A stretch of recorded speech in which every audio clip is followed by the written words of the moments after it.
The PFL continues their playoffs tomorrow, Friday night, between the lightweights and the light heavyweights. PFL is a fun card. I'm not going to sit here and tell you I'm a diehard PFL fan, but PFL is always fun to watch on a Friday night because there's usually nothing else on. It's usually on pretty late. And some of those fights can be really, really fun. They got some good characters. A guy like Clay Collard, who is fighting, he's one of my favorite fighters in all of MMA, not just the PFL and all of MMA. He's on this card tonight.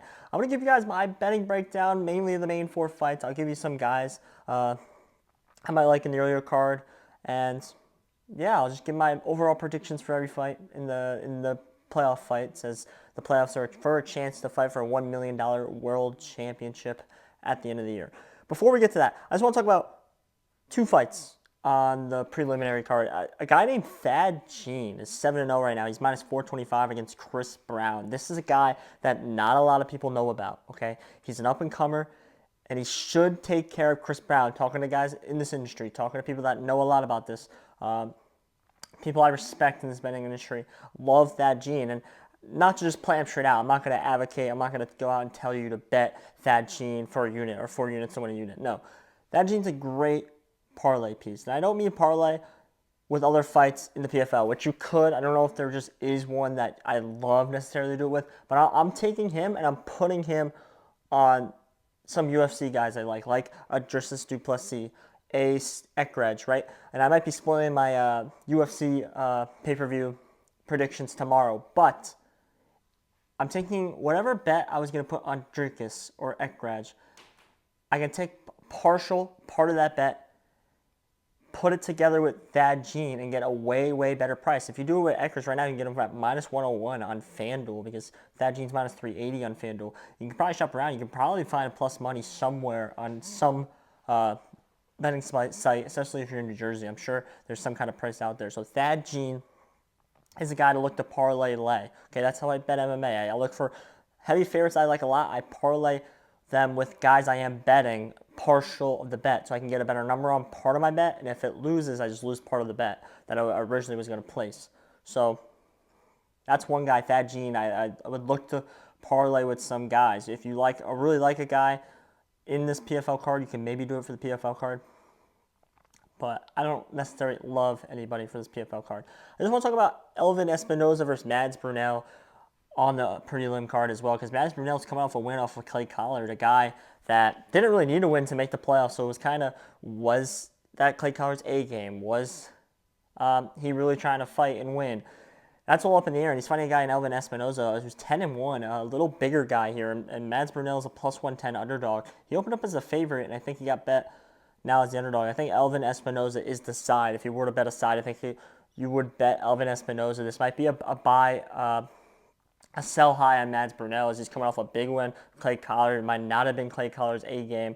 This is a good sell high moment right here. I think it's somewhat worth it. I wouldn't put all my money on that kind of bet, but I think that's a fun little bet you can have there. I think it's the right side is Elvin Espinoza. Moving on to the main card, Biagio Ali Wash makes his PFL debut, I believe. He's minus 1,800, a little royalty here against Brian Stapleton, who's never fought MMA. That should just be fun. I'm not advocating for a play for that, but that should just be a fun fight to open this card. This card opens with Brett Primus versus Clay Collard. Brett Primus, a guy who's a former Bellator World Champion, actually beat Michael Chandler for the Bellator World Championship 7 years ago now. And then Clay Collard, 25-13. This guy's a boxer.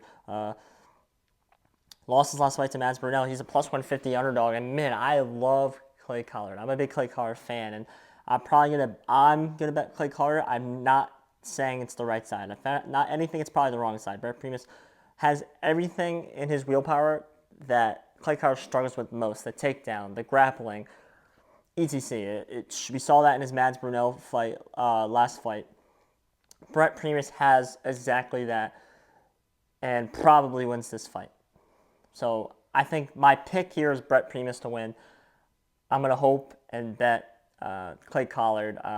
Don't do that if you're trying to make money. That's just to have a little fun with the fight for me.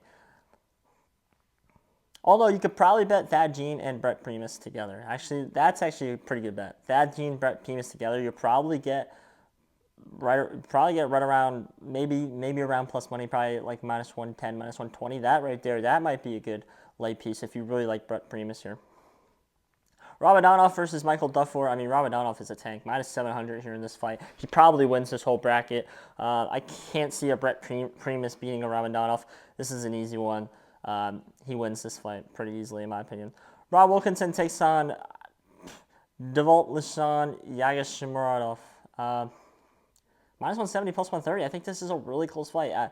This is a fight that, like, Rob Wilkinson, I think, is better. Like, on paper, is a better fighter. On paper, is taller. On paper, has a longer reach.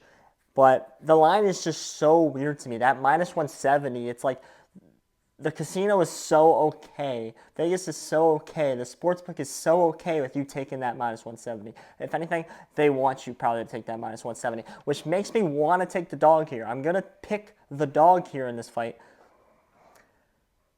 I'm going to bet it. I'm strictly going based off just the line. I'm not a PFL expert, but I'm more of a bettor. I see information, and I know when value is, and I know when the line's a little fishy, and this line's a little fishy to me here. So I'm going to take the dog at plus 130. If you think otherwise, I can understand, but I'm taking the dog here. And then the main event, Impa Kassiani versus Joshua Silva. Yeah. It's a rematch of last year's final. Impa famously on the wrong side of a KO. Now, probably one of the PFL's biggest stars. I think Impa wins. That's a short answer, and it's hard to get in on this fight. I'm not going to get in this fight. A funny thing, I don't really, honestly, I probably maybe won't even watch this fight, but, because I'm probably going to be playing poker at this time. But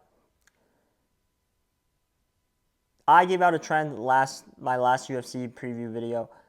When there's a rematch of a fight, the guy who won the first fight wins the second fight at a pretty high clip. And I think this continues here. I think Impa gets a win here pretty easily. So I'm going to go over the card one more time. My plays here. I like Dad Gene as a parlay piece. Maybe you can get with Dricus Duplessis. If you like Adesanya too, you can do Adesanya. It's just a way to get a better price on these guys. I like him with Ekrej in the UFC. I might like him with more. I don't necessarily know. We're 2 days away from the PFL and 3 days from the UFC, so I haven't done full research yet on the UFC. I think him with Brett Primus is interesting. I might look into that, and if you can get a plus money price on that, I honestly would bet that. So if you can find a plus money place on that, let's bet that. Ramadanov is going to win. I'll take the dog against Wilkinson, and Impa's going to win. That is my PFL light heavyweight and lightweight playoff predictions. It's always a fun card, especially on a Friday night. Now, just have it on the background. It's fun. I'm Josh Wissing. Thank you.